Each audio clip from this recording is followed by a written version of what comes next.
Crowhill here. Today we review a homebrew and discuss rich politicians.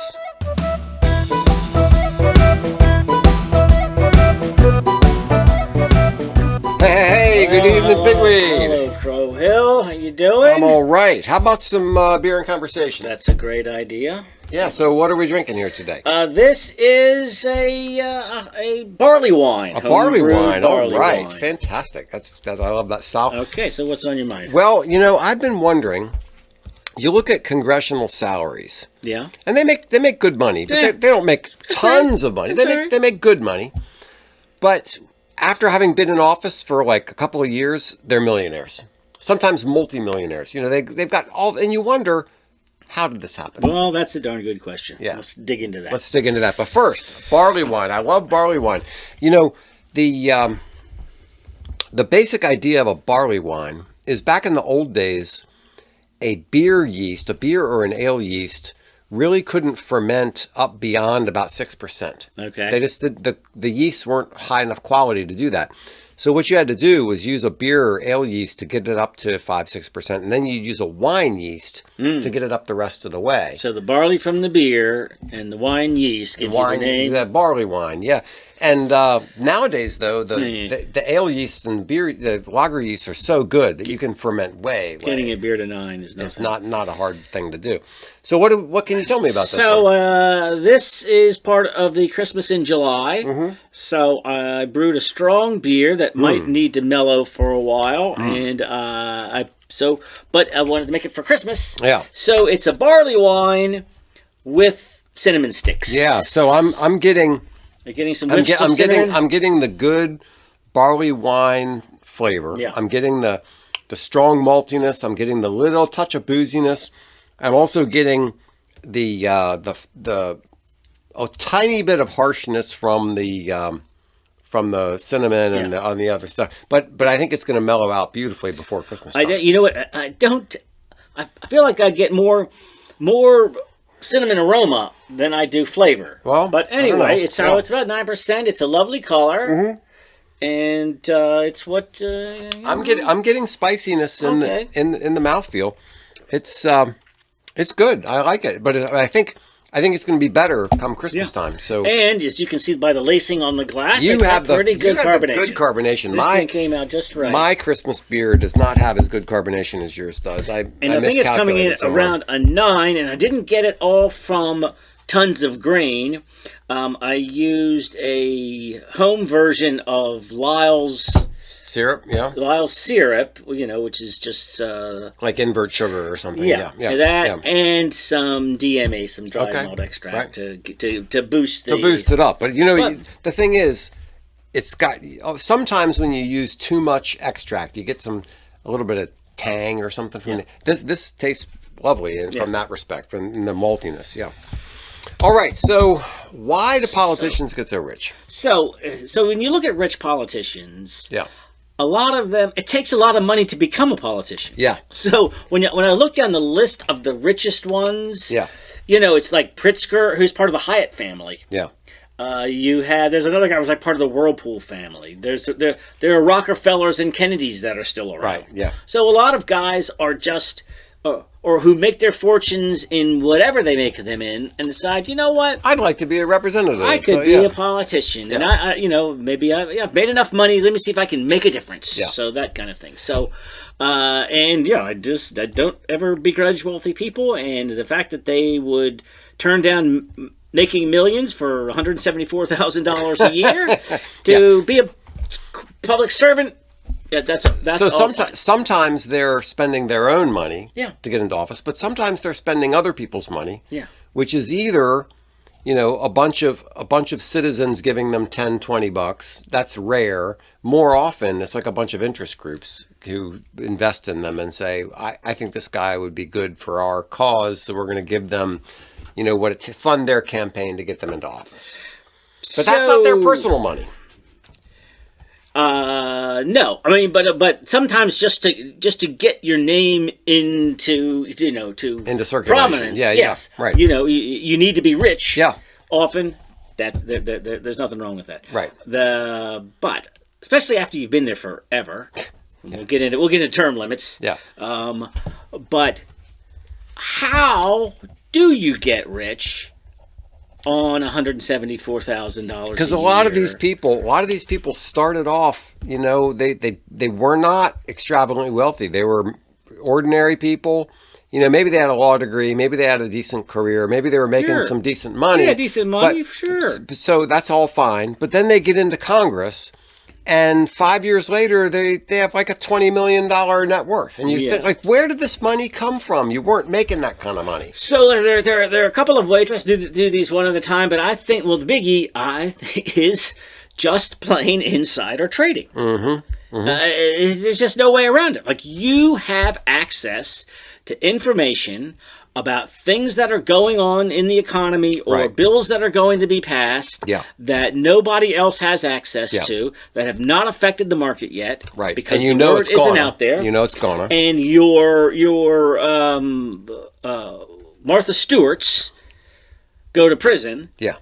And your politicians just get rich. They never do. Yeah. So there are people out there who just monitor. I guess it's got to be disclosed. It's supposed to be. I don't know. Right? There are people who know when politicians. Is it when a private citizen? There's nobody who can know where you're moving your money around to in the market. I don't think. Right? I don't know. I hope not. I hope not. Yeah. So, but my understanding is, I guess, in order to keep an eye on this, that is public information. And there are people who... But the question is... Why don't you just sit back there and go, whatever Nancy Pelosi is moving her money, I'll move my money there. Yeah, because as you know, it's going to be a winner. Yeah, so Nancy Pelosi, her money is actually managed by her husband, Paul Pelosi, but he beat Warren Buffett. She beat... Paul Pelosi beat Warren Buffett. Man, that's... He's really good. He's really smart, isn't he? Finances. Gosh, doggone, he's smart. What do you know? Yeah. So, yes, there's investments in stock trading, and there's obviously cheating and insider trading going on. Another way is book deals and speaking fees. Now, we know locally here in Maryland that sometimes a book deal is just a pretend way to funnel money to a campaign. There was some representative in Baltimore who wrote some children's book, and some interest group. I don't remember who they were. Some lobbying group or something. It's probably NEA or AFT Teachers Union. Went and bought 1 million copies of the book. Put them in a warehouse. And put them in a warehouse so that the author. So that they have other ways of laundering money and getting this money, and they're like speaking deals. Okay, so we want you to come speak to our thing, and we're going to pay you $1 million for a half-an-hour speech. Yeah, that's obviously a giveaway. They're not earning $1 million. Okay, they give her a speech, so what? But it's just a way to buy influence. Buy influence by saying So just like the Biden crime family. It's. Or through foundations. Yes. Right? It's like, I'm not giving Bill Clinton my money. I'm just because the Clinton Foundation does such wonderful work. Yes. That I'm not buying influence. I just think that this is an excellent group that just does think how such many wonderful people things. Nowadays are giving money to the Clinton Foundation. None. Not a single person is giving money to the Clinton Foundation. Or buying Hunter Biden's art. How do you think that's doing? That's right. Now? Yeah.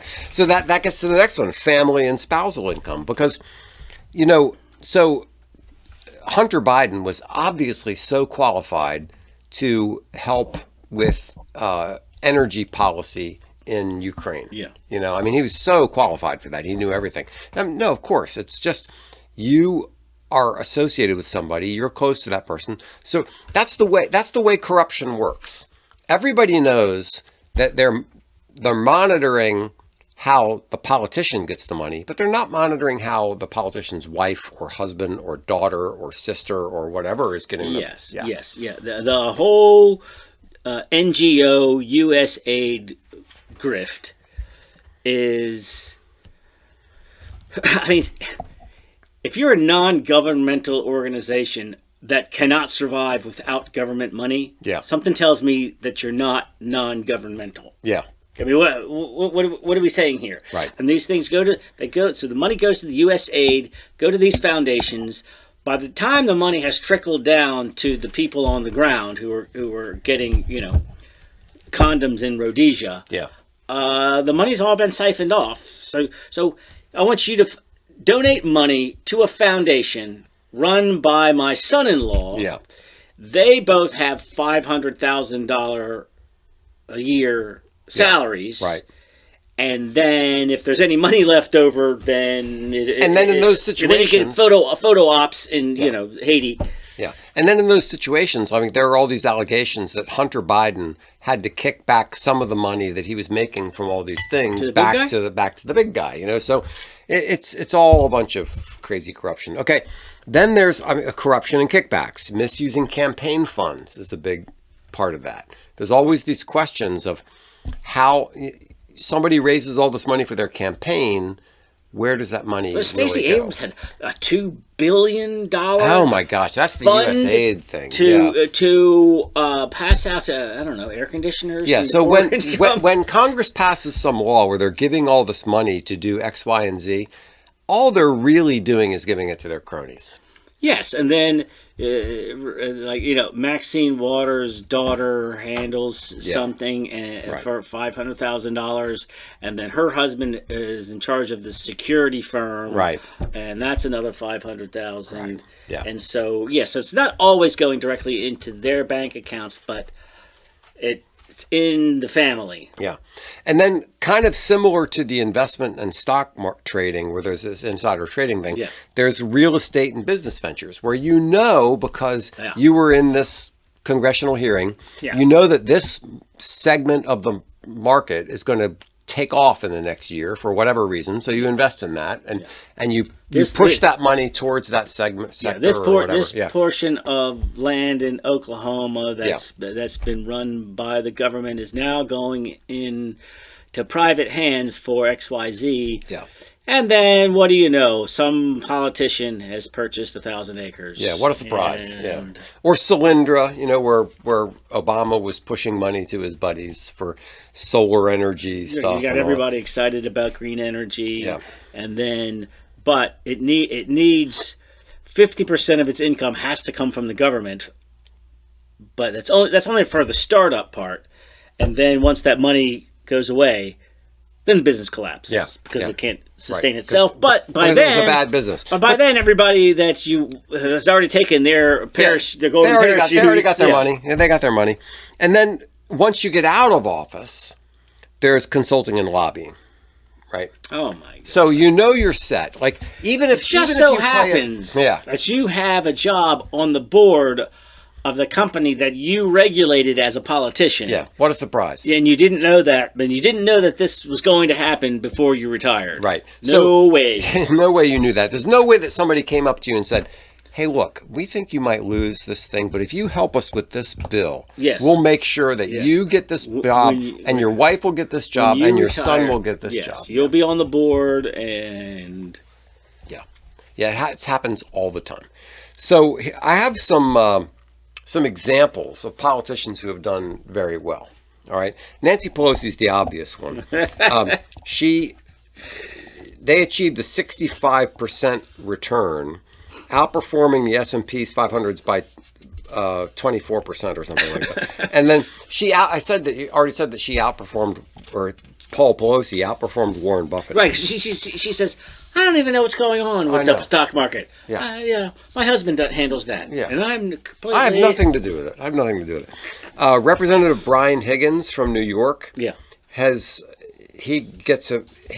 portfolio gaining an extraordinary 238.9%.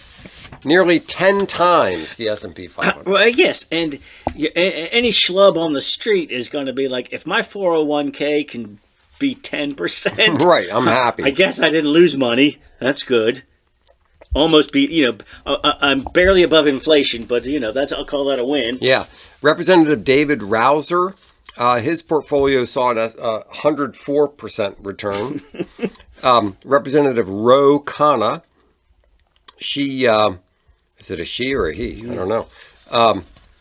I don't have an exact number, but it way overperformed the S&P 500. Representative Michael McCall got way above the S&P 500. Representative Ron Wyden his portfolio increased over 100%. So you have a lot of these people who are. How about Dianne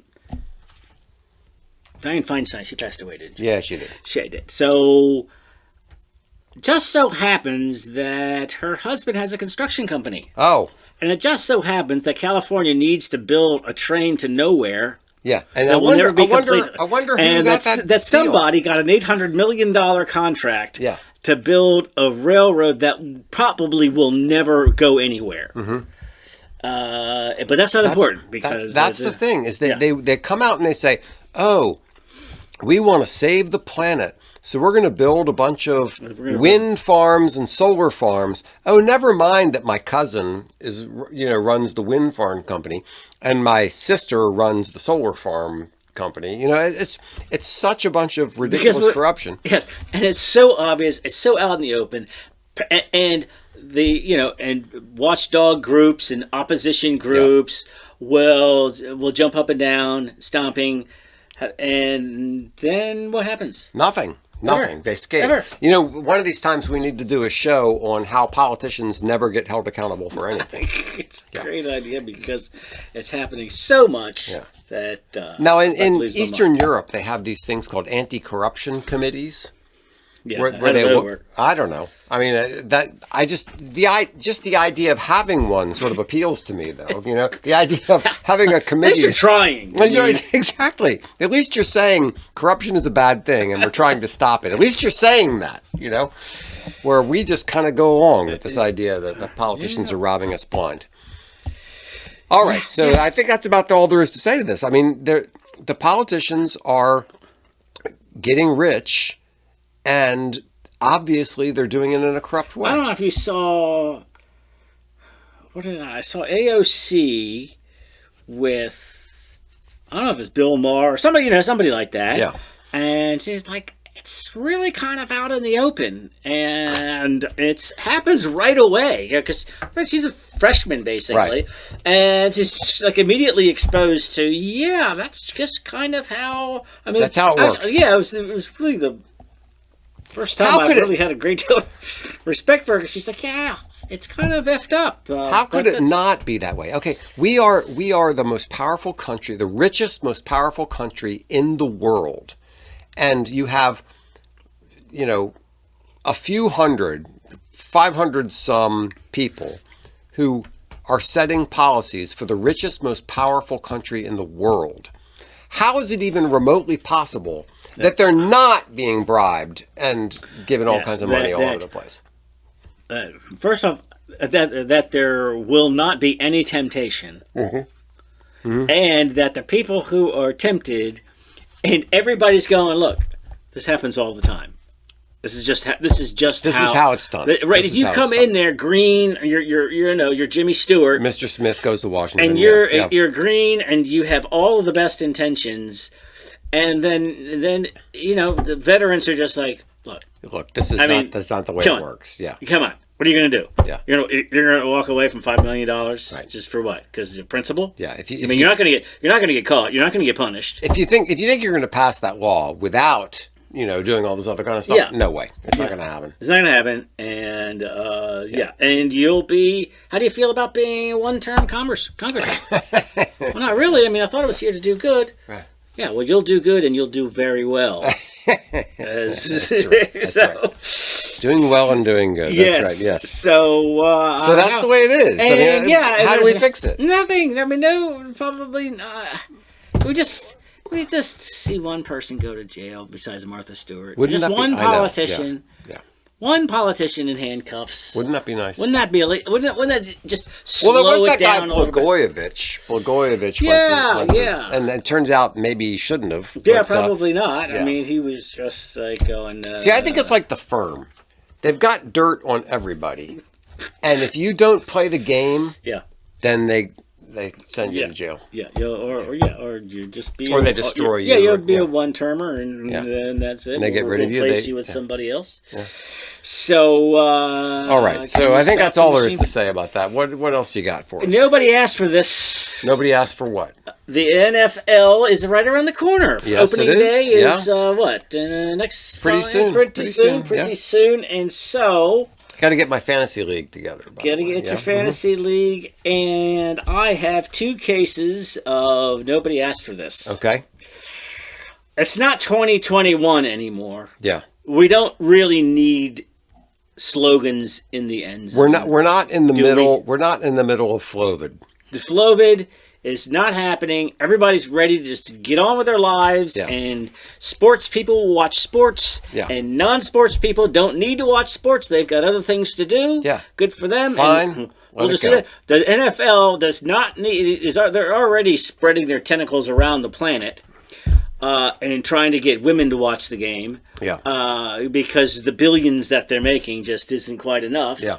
So, what are you doing by going to the social change messaging in the end zones? Oh, it's so annoying. So I was watching the Redskins play in their preseason game a little bit ago, and I saw they had in great big letters in the end zone. Block letters. Stop hate. And I saw that and I thought, wow, I'll bet you there's somebody who was like really full of hate. Yeah. And they watched the TV and they saw they saw the end zone and they said, hey, maybe I should stop that. God, it is so lame. It's so important. That is so lame. Yeah. All right. So obviously you must know that you're not accomplishing anything. No. So what do you think that you might be accomplishing? All you're doing is you're making a bunch of blue-haired liberal women think, who don't watch the game. Right. Which is my point. The nobody asked for this. Like on the scales of gaining new fans, if that's what you're trying to do, because you're not stopping hate. Right. Gaining new fans versus alienating current fans. Yeah. How is this working out on your little scale? They're definitely alienating. I came very close to not watching any more football ever again with all this BLM nonsense. Well, when the kneeling started, I was out for 2 years.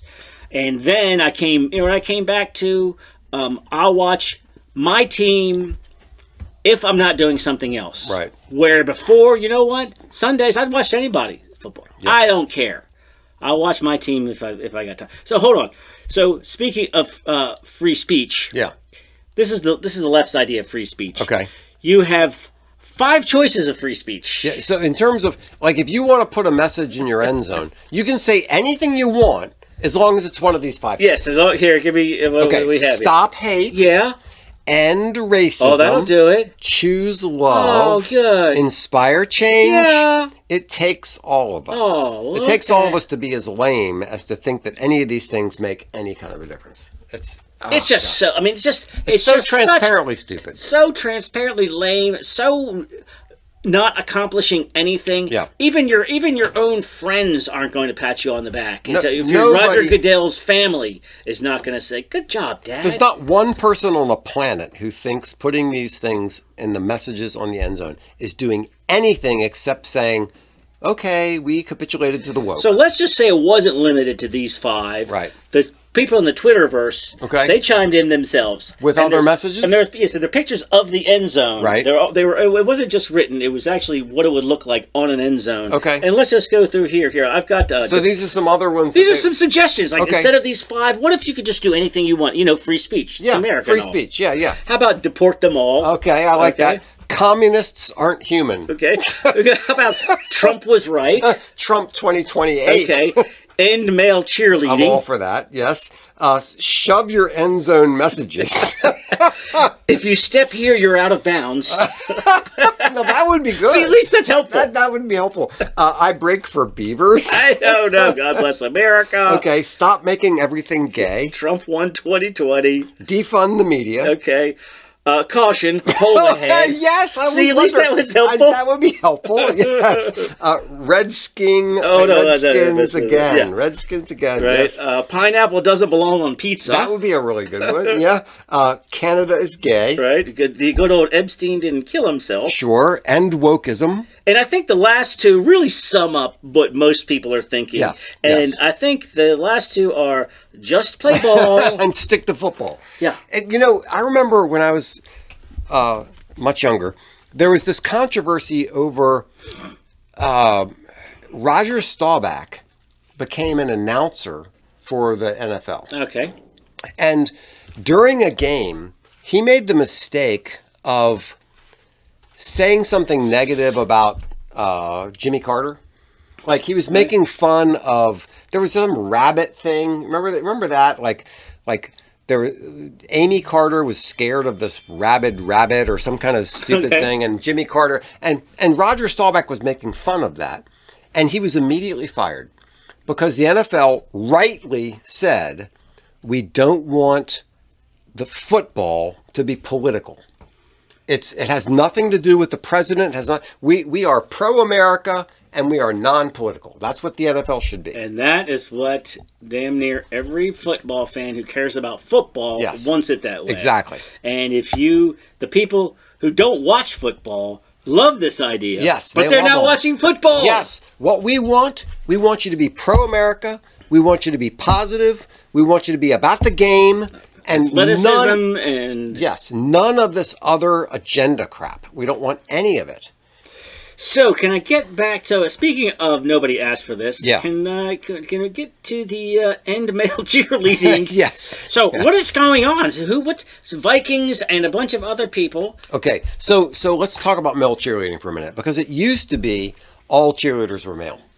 It used to be way back that you had these people who would stand on the sidelines with the megaphone thing. Yeah, and they were trying to rouse up the crowd to cheer on behalf of their team. Now, when one of the younger Crow Hills was going to DeMatha Catholic High School, I went to a couple of the football games, and they would have that. They would have all the DeMatha boys. It's an all boys school. They would have all the DeMatha boys in one area, and a couple of the leaders would stand up and lead cheers. Okay, and they would lead cheers on behalf of their team, and that's kind of the way it was for quite a long time before World War II. It was men who'd be leading cheers. Now they weren't wearing skirts and they weren't doing dances or anything. They were just leading cheers. Oh, I see. And then you mean so that's where cheerleading comes from? Yeah, exactly. And then in World War II, women had to step into a lot of the roles that men had occupied because the men were over dying in Rosie France, the Riveter. Yeah, exactly. So women started to become the cheerleaders, and they quickly made it kind of a sexual thing. And there was probably a lot of pro-cheer.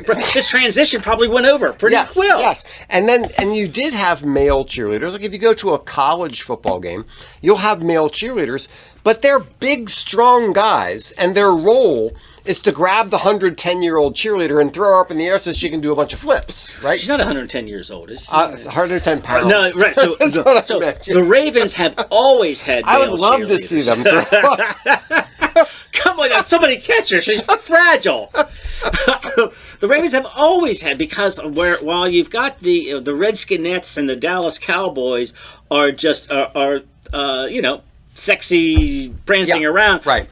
Baltimore's always been very gymnastic. Okay. There's lots of handsprings and you flipping need the big going guy. on. You need the big guy to throw all them. of the dudes are flipping the girls around. So yes, there's a place for back, like you said, the origins were male. Yeah. And males still have a place. But what's going on this year? Now they want alleged men to be out there sashaying, doing their hip swinging like female, doing the exact moves with the gals. Yeah, and that's just gross. And I don't want to see it. That goes, as I said, nobody asked for Nobody asked for this except for the 5 gay cheerleaders who were trying to get yes, but how many, just like the messages, how many non-football players were going, I've never really been interested in the game until A, they make it totally political about these social messages, or B, I see some guys sashaying around on the field. Now I'll watch football. No, versus the scale of... Yeah. So what are you doing, Roger, in the NFL? Yeah. This is the thing that really confuses me about all this woke crap is, generally speaking, companies are supposed to be after the bottom line. They're trying to make money. They're trying to increase their audience. They're trying to responding to consumer forces. Yeah. But this woke stuff has been such a distraction from that. They're started to do things against their consumers, against their own interest, in order to promote this ideology. It's really weird. And despite our multiple shows on reaching peak woke and end of wokeism, it won't die. No, it's it won't. It is a vampire that you just can't put a stake in. I wish we need to figure out what is the magic formula. Is it a silver bullet? Is it a cross? What is it to kill this horrible thing? So, as far as I know, Baltimore already has its masculine male cheerleaders. Which is great. I don't think Washington's made the move. As far as I think we got Minnesota. Probably Tim Walz is probably Tim Walz. I think Tim Walz is now a cheerleader for the Minnesota Vikings. I think. I don't know who the others. Carolina, I think, is one. Which is Did you see the Babylon Bee? Did you see the Babylon Bee thing? Dallas Cowboys rejoice I'm not going to get the headline right, but it was something to the effect of Dallas Cowboys rejoice in Minnesota's plan to add. They're no longer the gayest team in the NFL. Yes, no longer the gayest team. Yeah. After Tim. Now, what is this thing? Speaking of gayness, I was listening to a child of the '90s. Apparently, in the '90s, it was common for people to say "gay" and "fake," and they didn't mean homosexual. Yeah. It was just like lame. Gay meant lame, basically. Gay and fake. Right. And that was like just a normal thing that people from that generation said. I kind of missed that, and it was never really. When was that? 90s? I think, yeah. That's what I got the impression. Did you ever hear that? Did you ever hear people say "gay" and "fake"? Well, I've always thought of gay as having nothing to do with sexuality in that sense. In that sense, you know what I mean? Right. You're just when you're saying that's so gay, you're not saying. Oh my gosh! Yeah, you're not saying that. Lame. Yeah. That doesn't right. I'm not addressing your sexuality here. I'm Right. just saying that is a lame thing to do. That's right. Oh, and a little bit. It's a non-manly, and kind of soft ass, and and lame. Anyway, okay, so number one, politicians stop stealing and cheating. And number two, NFL. We didn't ask for this. Nobody asked for this. Nobody asked for this. Cheers. Thanks so much for listening to Beer and Conversation with Pigweed and Crowhill. Remember to visit us at pigweedandcrowhill.com or send us an email at pigweedshow@gmail.com.